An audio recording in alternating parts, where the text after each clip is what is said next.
We hold these truths to be self-evident, that all men are created equal, that they are endowed by their Creator with certain unalienable rights, that among these are life, liberty, and the pursuit of happiness. 87 years ago, our fathers brought forth on this continent a new nation, conceived in liberty and dedicated to the proposition that all men are created equal. When in the course of human events it becomes necessary for one people to dissolve the political bands which have connected them with another, and to assume among the powers of the earth the separate and equal station to which the laws of nature and of nature's God entitle them, a decent respect to the opinions of mankind requires that they should declare the causes which impel them to the separation.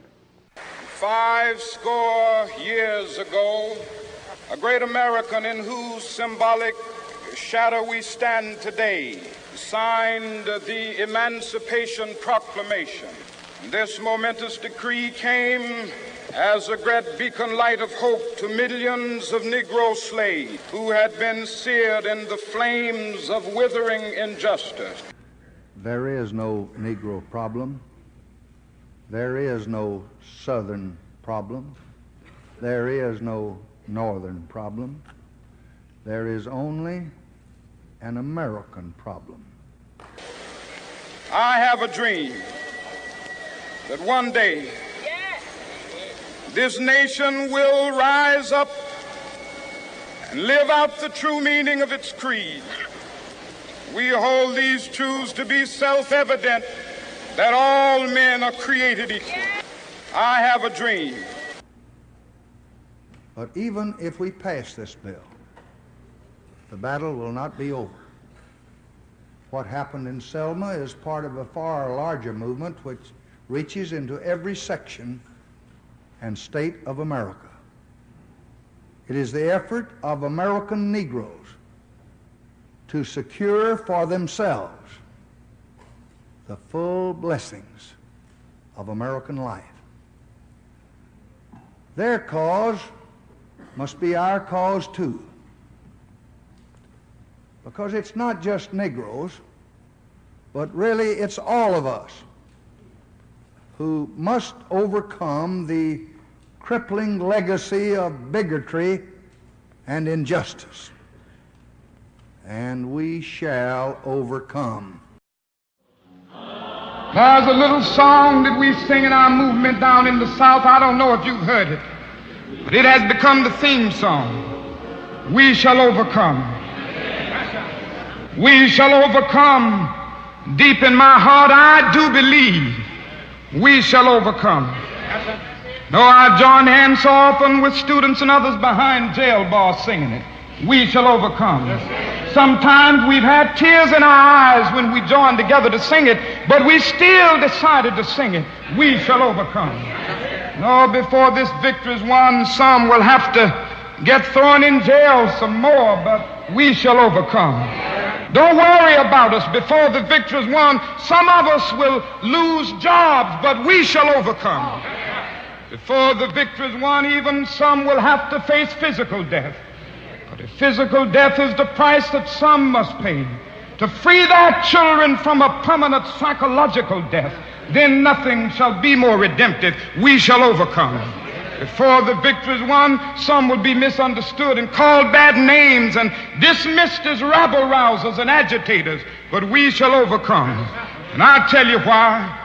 We shall overcome because the arc of the moral universe is long, but it bends toward justice. We shall overcome because Carlyle is right. No lie can live forever. We shall overcome because William Cullen Bryant is right. Truth crushed to earth will rise again. We shall overcome because James Russell Lowell is right. Truth forever on the scaffold, wrong forever on the throne. Yet that scaffold sways the future. Behind the dim unknown standeth God within the shadow, keeping watch above his own. We shall overcome because the Bible is right. You shall reap what you sow. We shall overcome. Deep in my heart, I do believe we shall overcome. And with this faith, We will go out and adjourn the councils of despair and bring new light into the dark chambers of pessimism. And we will be able to rise from the fatigue of despair to the buoyancy of hope. And this will be a great America. We will be the participants in making it so. And so as I leave you this evening, I say, walk together, children. Don't you get weary. There's a great camp meeting in the corner.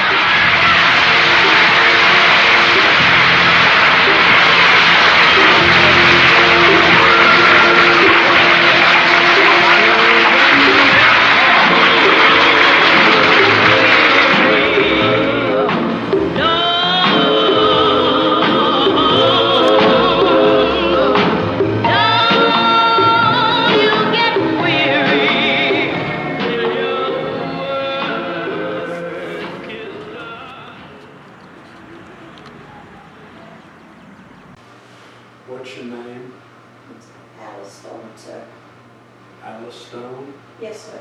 What year were you born, Alice Stone? 1911. 1911. Yes. Do you know how to read?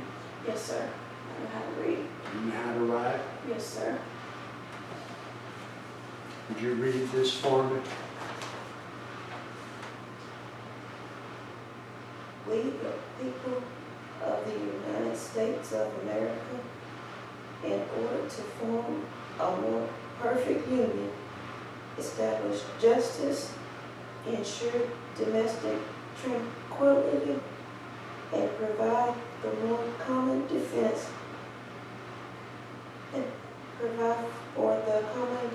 do ordain this Constitution of these United States. Thank you, Alice Stone. Would you please sign right there? Yes, sir.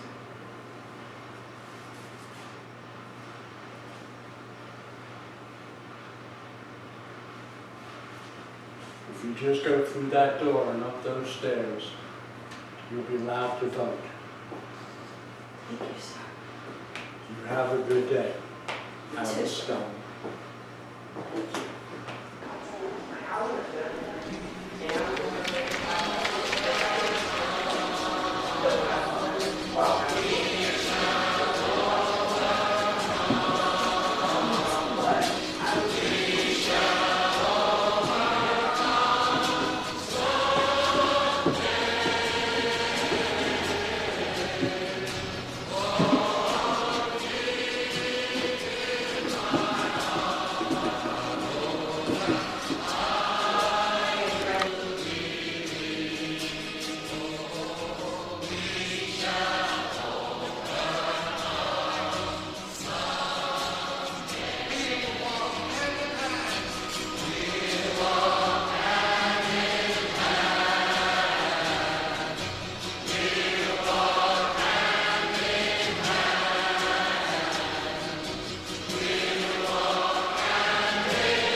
says we are not afraid.